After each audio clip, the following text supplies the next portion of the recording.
Estamos pasando la activación a los seguidores para ver si comienza la transmisión en vivo.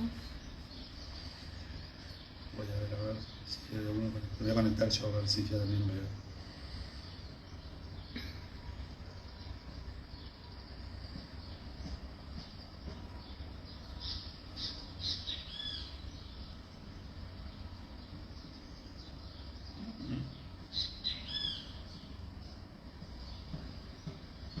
Ahí está. Vas a tener que Bajar el volumen.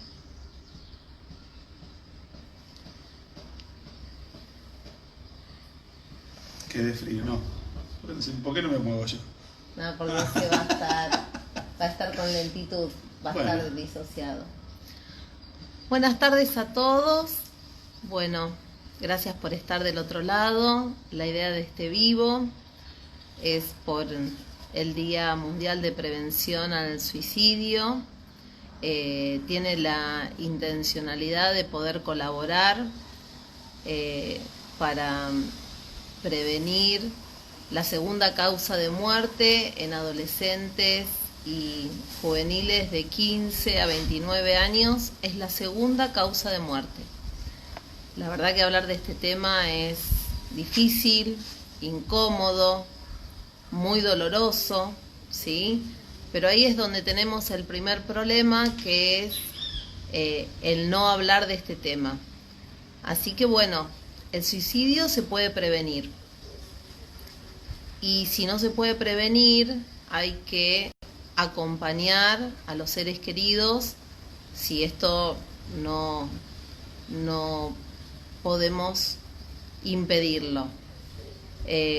En el día de hoy lo invitamos al licenciado Raimundo Gabriel. Hola Cecilia, hola a todos. Que nos va a hablar de este tema, a ver de qué manera o cuáles son las herramientas que podemos prevenir el suicidio. Muchas gracias por estar. Gracias Ceci, qué nervios, ¿eh? Bueno, nada, ante todo me gustaría dar una pequeña definición de suicidio, que bueno, que todos más o menos tienen una idea qué es. Etimológicamente y conceptualmente tiene que ver con la muerte producida por uno mismo, ¿no?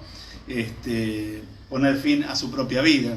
Pero me gustaría leer, aunque sea porque son datos estadísticos y son muy precisos, que el suicidio es el responsable de 800.000 muertes, lo que equivale a un suicidio cada 40 segundos. También es importante saber que cuando se suicida una persona, involucra alrededor de 140 personas, quedan damnificadas, entre parientes, amigos, seres queridos. O sea, lo que quiere decir es que más o menos hay, por decir un promedio, 25 personas que se suicidan, el doble tiene intención de suicidio y hay otro doble más que tiene ideaciones suicidas. O sea que es un tema bastante complejo y bastante álgido. Bien, y a ver, ¿y por qué se llega a esto, no? O sea, ¿por qué una persona intenta hacerse daño e intenta terminar con su vida? ¿Por qué se llega a esto? O sea, para tratar de entender si pasa algo, ¿cómo prevenir ese algo? Mira, básicamente el ser humano, el sujeto, está formado por tres grandes grupos o tres grandes asociaciones: la genética, la biológica, la psicológica y la social. Con eso podemos empezar a decir de que el sujeto, el individuo que tiene la idea de suicidio, es posiblemente que tenga o problemas biológicos, físicos, genéticos, psicológicos y sociales. La persona que generalmente va a ver a alguien, a un terapeuta, a un profesional, es porque realmente tiene la idea de suicidio o ya lo ha cometido alguna vez, ha intentado suicidarse. También va la gente que tiene esa sensación de que es por ahí la salida, el dejar de sufrir. Y después está la otra persona que no lo tiene muy claro, pero que el terapeuta tiene que empezar a indagarlo hasta ver si realmente en forma latente lo tiene ahí, ¿no? Esa idea tan complicada, ¿no? Y acá también me preguntan cómo pueden uno identificar o qué signos o qué nos tiene que llamar la atención para identificar la persona que tiene o la idea suicida o está por cometer un suicidio? Mira, básicamente lo primero que uno tiene que desmitificar que esto no es un tema moral, porque seguro que alguno puede decir, bueno, el que se suicida es un tema moral. No, no es un tema moral. No es un tema de valientes o cobardes, es un tema de que hay gente que sufre, que padece y que realmente la solución la encuentra ahí, en parar de sufrir. Entonces, ¿cómo uno se da cuenta? Bueno, primero la persona tiene que recurrir y empezar a dar signos bastante importantes de que tiene un padecer, tiene problemas personales, problemas psicológicos. Entonces, a partir de eso, bueno, y tal vez familiares, en fin, problemas en general. Y ahí ver de qué manera el profesional puede indagar y tratar de buscar una empatía para que esta persona que tiene esta idea la pueda transmitir. Si no, también es un poco difícil, ¿no?, llegar a abordarlo. O sea, el primer paso es algunos signos o ideas o cambios de hábito que por ahí la persona, que en el corriente diario uno no se da cuenta. Habitualmente los familiares con los que me ha tocado compartir esta ingrata experiencia no se dan cuenta porque uno no está pensando ni habla de esto habitualmente, ¿sí? No, por supuesto.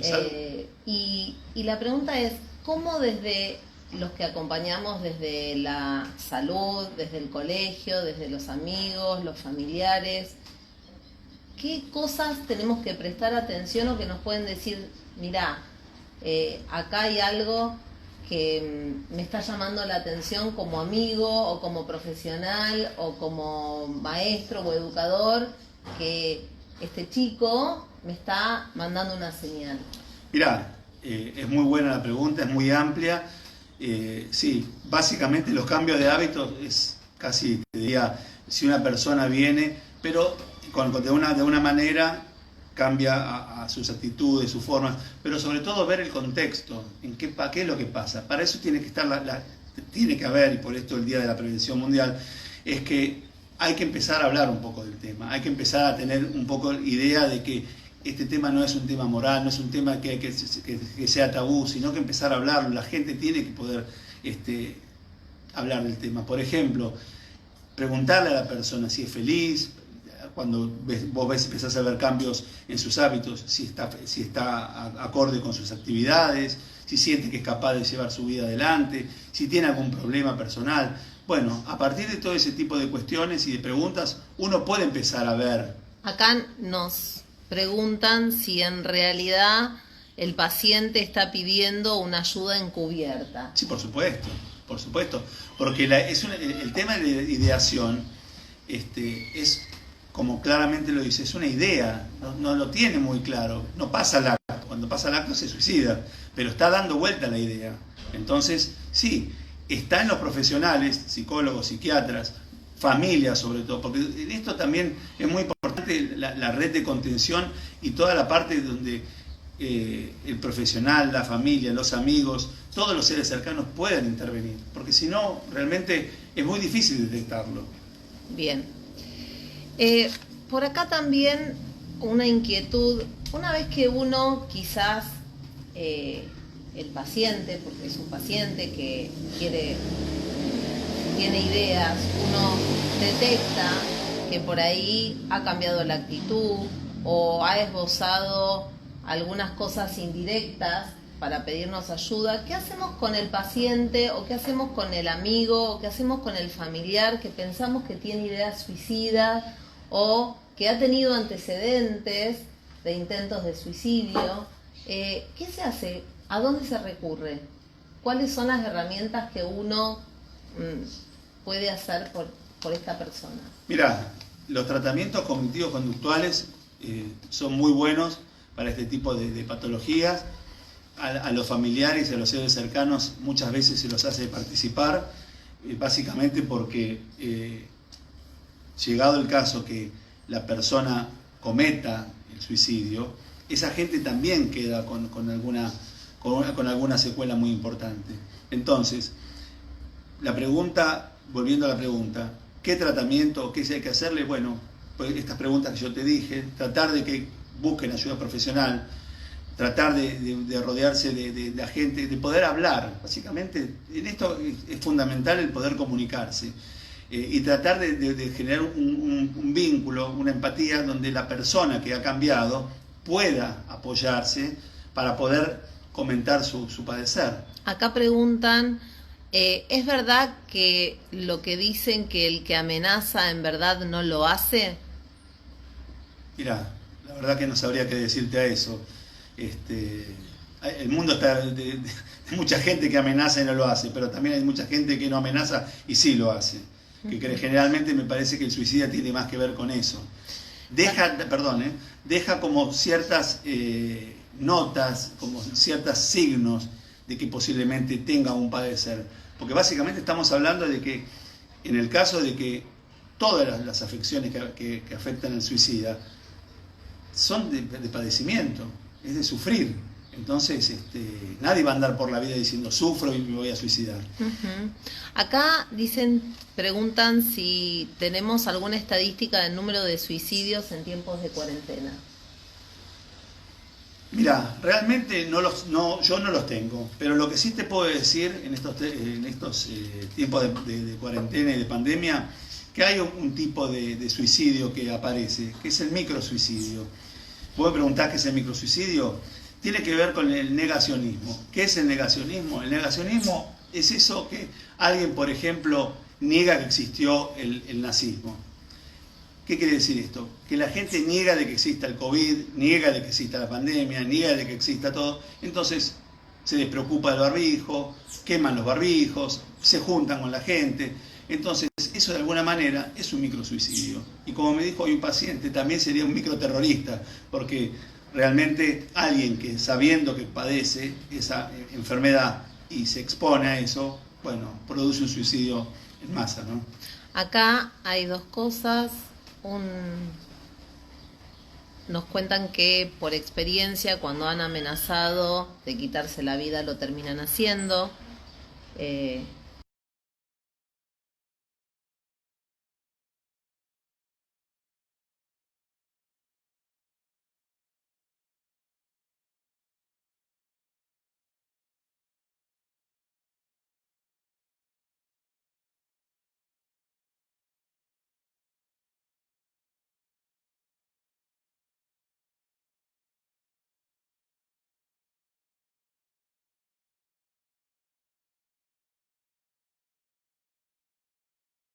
Psicológicas, psiquiátricas, y también, como por ejemplo el trastorno límite de la personalidad, sobre todo la depresión, que la depresión te diría que es la banderada del suicidio, que va junto con la bipolaridad, y también en la gente mayor. La gente mayor, cuando se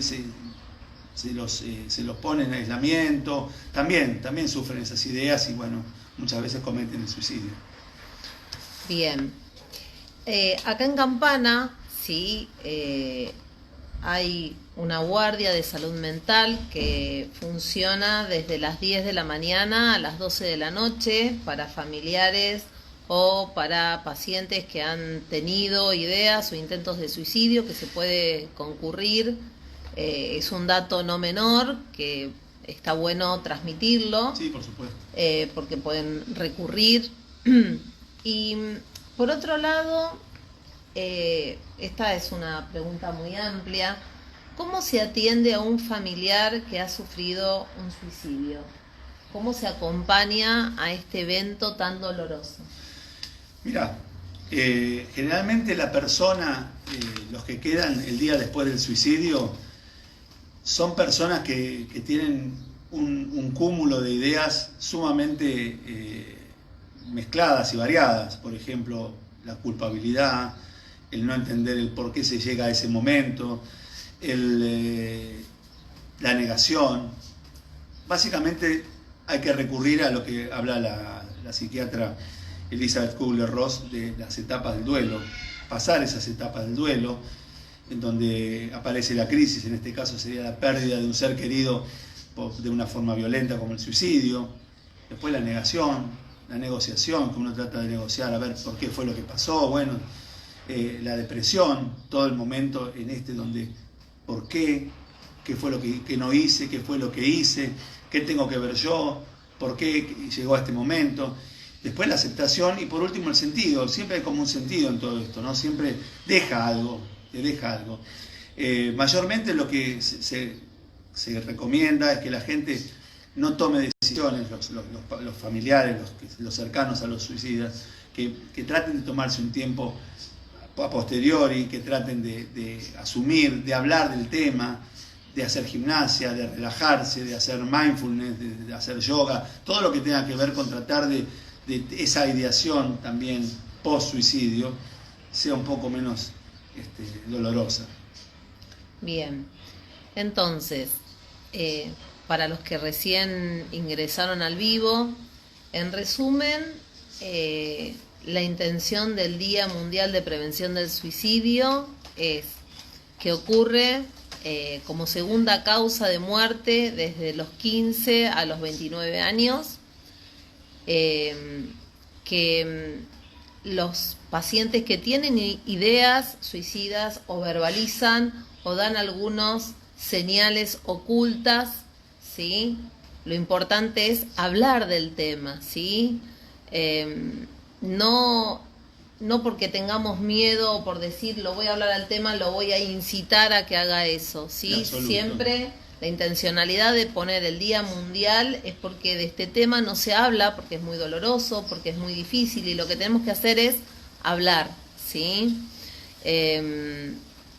Y por otro lado, digamos, cuando uno ve algún indicio, tiene que acudir a un profesional, a un psicólogo, a un psiquiatra, ¿sí? Sin lugar hablar el tema con sus hijos, y eventualmente, digamos, si no lo puede hacer, concurrir a un profesional que nos pueda ayudar a ver de qué manera podemos hablar. Acá hay una pregunta, dice, un adolescente que tiene depresión, ¿lo puede llevar al suicidio? ¿Cómo se puede ayudar? Y si no quiere ir al psicólogo, ¿cómo se lo puede inducir? Bueno, lo dijiste vos perfectamente recién. Yo creo que lo más importante en todo esto es que la persona que tiene esa idea, que está deprimido, es una persona que tiene un padecimiento interno y no lo quiere hablar. Entonces tiene que tratar de buscar empatía con alguien o buscar la manera de poder canalizar, porque si no es muy difícil, es sumamente difícil darse cuenta. Posiblemente los primeros que detectan y que diagnostican de que algo no están dando bien son los más cercanos. Básicamente pasa eso. Y me olvidaba de decirte algo que es importante, que hay un factor que también hay que tenerlo en cuenta, porque es muy importante, es el tema de el trastorno en la alimentación, que últimamente es también muy importante. Tendríamos que tal vez preguntar a la licenciada Reboni, que ella es nutricionista, ella sabe, y es uno de los factores. La anorexia lleva a las chicas a puntos terribles de suicidio, ¿no? Sí, la contrapartida también, ¿no? Aquí, como médica clínica, lo que pasa habitualmente es que los adolescentes con la imagen corporal entran en crisis, ¿sí? Y esta crisis hace que no encuentren una solución, ¿sí? Y ante la no encontrar una respuesta a esta crisis, a este dolor, es lo que los impulsa a decir, bueno, no quiero sufrir más, no me quiero ver así como estoy, y es ahí donde surgen las ideas suicidas. Acá preguntaban recién, ¿cuál sería el mecanismo disparador de que por ahí hay en los pueblos, en las ciudades, hay un evento de un suicidio y genera como un disparador para empezar una rueda de próximos suicidios? ¿Puedo decir que sea como un suicidio colectivo? Exacto, que empieza un adolescente y a los 2 o 3 meses ocurre otro suicidio y así. Yo, sinceramente, creo que eso tiene que ver con el contexto. Tiene que ver con algo que leí en un paper que tiene que ver también con un poco de la parte, ¿cómo te podría decir? Contextual, educativa. Un poco de lo que la gente tiende y no quiere saber. porque realmente lo que termina pasando en eso es que muchas veces por imitación o porque en esto de que es moda el cortarse o que es moda, no sé, sufrir, se llegan a este tipo de cosas, pero es por el desconocimiento básicamente. Lo que te digo es que realmente pasa por un poco de desconocimiento, porque no se habla, porque básicamente el día de hoy es para tratar de que los niños, las entidades, los colegios hablen de esto, que lo desmitifiquen, de que no significa de que porque uno hable de suicidio está induciendo el suicidio, no significa de que porque un muchacho dramatice un poco la cosa se va a suicidar, porque consuma drogas va a ser una persona que tiene que... No, hay que hablarlo, no tienen básicamente que ver con eso, tiene que ver con pueden ser disparadores, pero no tiene que ver puntualmente con eso. ¿Ayudan? Y sí, posiblemente sean disparadores para eso. Acá nos manda un mensajito la licenciada Irina Reboni, que dice que los trastornos alimentarios son una causa importante o disparador del suicidio, pero en estos casos los padres tienen que observar al hijo y pueden ayudarlo mucho antes de que llegue la idea suicida, ¿sí? Hoy por hoy también lo que yo noto como mamá, ¿sí?, que es un tema no menor, que es algo nuevo me parece hasta para los psicólogos, pero observando como mamá, ya que hoy me tocaba hacer este vivo y es como que uno que está en este medio es como que hace una autoobservación. Acá nosotros hablamos de que los adolescentes entran en crisis y que no tienen un objetivo frente a esa crisis que los pueda sacar desde ese lugar. También hay una enfermedad nueva que es esto de las pantallas. Hoy por hoy los chicos están mucho tiempo conectados a las pantallas. Es como que pasa todo por las redes y también es un fenómeno disparador. Que si bien las redes es algo sumamente importante hoy que estamos aislados o en cuarentena, pero también,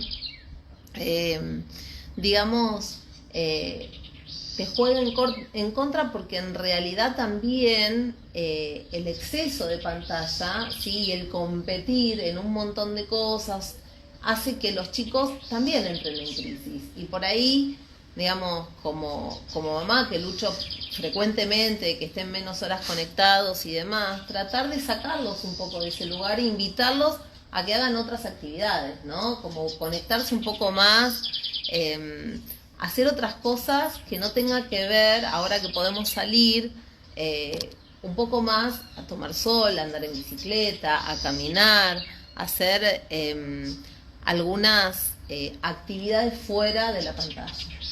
Mira, lo que decís es básicamente volver un poco a lo tradicional. Y si volvemos un poco al tema del suicidio, y el tema que está dando vuelta, es que lo emocional, lo afectivo tiene que ver con la familia o con la parte donde uno puede llegar a tener cierta empatía. Donde los niños, donde los chicos se vuelcan a la pantalla, claramente hay un problema. Hay un problema porque si su amigo es la pantalla y no tiene un amigo físico y no hay alguien que limite eso, bueno, ahí ya tenemos un problema. Si no recuerdo muy bien, creo que había hace unos años con la serie esta de niños Peppa Pig, donde aparecía como un monstruito japonés que inducía a los chicos al suicidio. Bueno, ahí lo tenés. Entonces, ¿es un problema de las redes sociales? Y sí, porque no hay filtro, no hay límite, no hay quien lo fiscalice, no hay quien lo controle. Pero también es un problema de nosotros como adultos no ver qué hacen nuestros hijos. Entonces, si tenemos que hablar un poco de la prevención, bueno, podemos usar lo que dice la OMS, los niños, el colegio, pero básicamente tenemos que volver a lo que tiene que ser. Hablar con su hijo, tratar de encontrarse con él, y a veces, lamentablemente, y a veces en lo personal uno también lo dice, ¿no? Es más fácil darle una tableta a un chico que por ahí dedicarse a jugar a la pelota o a tirarse al suelo, pero bueno, tiene que ver un poco con todo esto, ¿no? Bueno, por ahora no hay más preguntas.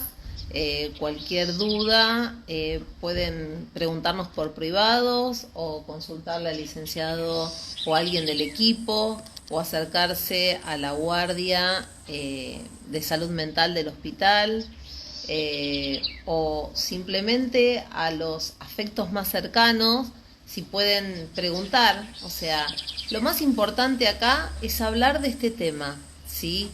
Que es muy doloroso y difícil, porque uno habla cómo andás, qué hiciste, pero no habla del suicidio como preventivo, ¿sí? Y no es que hablándolo uno lo va a incitar. Uh-huh. Así que bueno, acá preguntan, ¿hay alguna edad promedio para el suicidio? Y hay lo que decíamos recién, básicamente los adolescentes, con todo esto de las drogas, el cambio, tienen un alto porcentaje, pero también lo tienen las personas mayores, las personas mayores que también sufren pérdidas, sufren cambios también, que si uno se lo pone a pensar, una persona que empieza a envejecer también empieza a cambiar y bueno.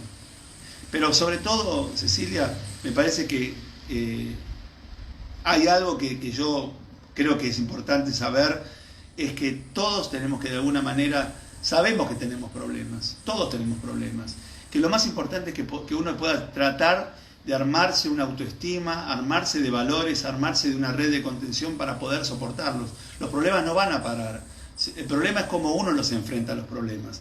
Entonces, lamentablemente, la persona que tiene que llegar a parar su padecer con el suicidio es una persona que va a tener un final muy triste, una cosa muy silenciosa,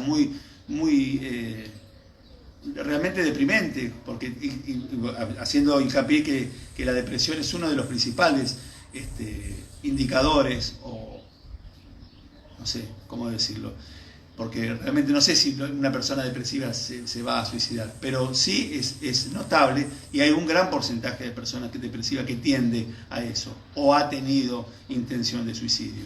Entonces, perdón, solamente decir que tratemos con esto que vos hablabas de la cosa familiar, de la parentalidad, tratemos de buscar más a nuestros hijos, a nuestros seres queridos, a los adolescentes, hablarles y tratar de buscar y apoyar, sobre todo darle el apoyo afectivo, el apoyo intelectual, tal vez hablar sobre si realmente entienden de la cuestión de lo que se está hablando de quitarse la vida, si realmente toman valor, toman dimensión de lo que es. Acá volvieron a preguntar, el suicida no avisa, ¿es cierto? ¿Sí? No avisa. No avisa directamente. No avisa directamente. ¿Sí? Igual es como todo, algunas familiares han contado su experiencia antes de este vivo y nos han dicho que han tenido familiares que han avisado y bueno, por ahí no han podido prevenirlo, y eso también pasa, digamos, eso también no es que, digamos, no puede ocurrir, ¿sí? Puede ocurrir, pero es el menor porcentaje. No, y perdóname, y hay otra cosa que también es que no la dijimos, pero que los antecedentes familiares también, porque si uno vuelve a esto de los ejemplos y de las cosas que uno ve y copia en el seno familiar, donde uno se supone que es donde va tomando sus cosas y donde naturaliza ciertas actitudes o actividades, bueno, también mucha gente también viene con eso, ¿sí? Algún antecedente de un tío, un padre, o alguien que intentó suicidarse, o se suicidó. Bueno, entonces daría también la sensación de que si eso lo hizo, se puede naturalizar también. Quedaría como algo naturalizado, ¿no? Entonces, bueno, ese es uno de los datos que el profesional que recibe a un paciente así tiene que indagar para poder diagnosticar y poder prevenir. Bueno, damos por finalizado el vivo, no hay más preguntas. Bueno, muchas gracias por estar del otro lado y si tienen dudas pueden consultar al licenciado o pueden consultar por privado al Instagram de Centro Médico Rawson. No se queden con la duda, hablen del tema, ¿sí? Con sus allegados, con sus seres queridos, con sus hijos, y es tomarse un ratito, hablar de este tema y desde el lugar de cada uno a ver cómo podemos tratar de prevenir esto que es tan doloroso no solo para el que lo está padeciendo, sino para los seres queridos que lo rodean. Bueno, muchas gracias a todos y bueno, gracias. Gracias a todos, gracias. Cecilia, y bueno, nos estamos viendo.